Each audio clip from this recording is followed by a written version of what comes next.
From the very first moments of the rebellion in Libya, African migrants, often considered as Gaddafi's mercenaries, have started fleeing the country.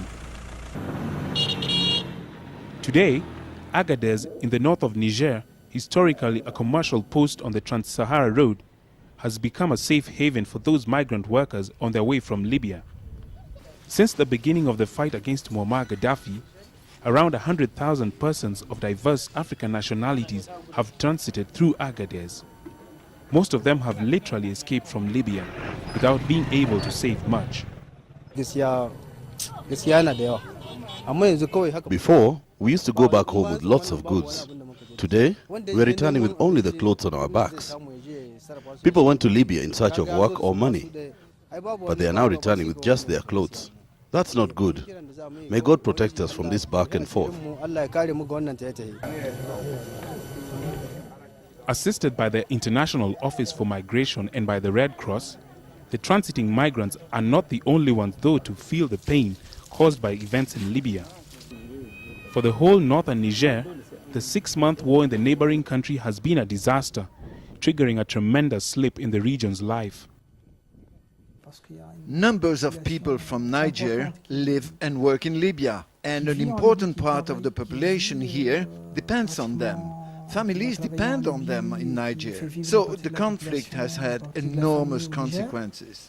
The economic weight of Libya is huge, so everyone incurs big losses.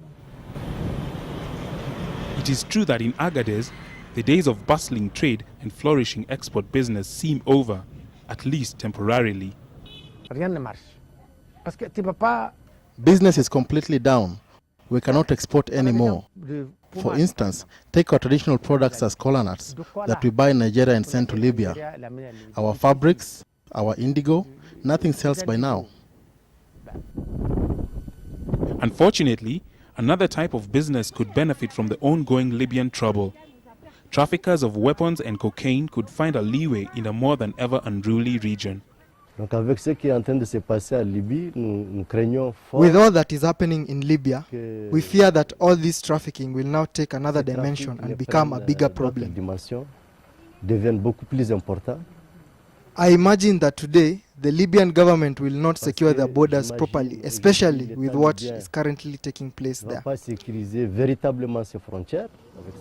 No need to say that in North Niger, one monitors carefully the course of events on the other side of the desert, knowing that anyway, nothing much can be done from here except to cater for difficulties spreading across the Sahara.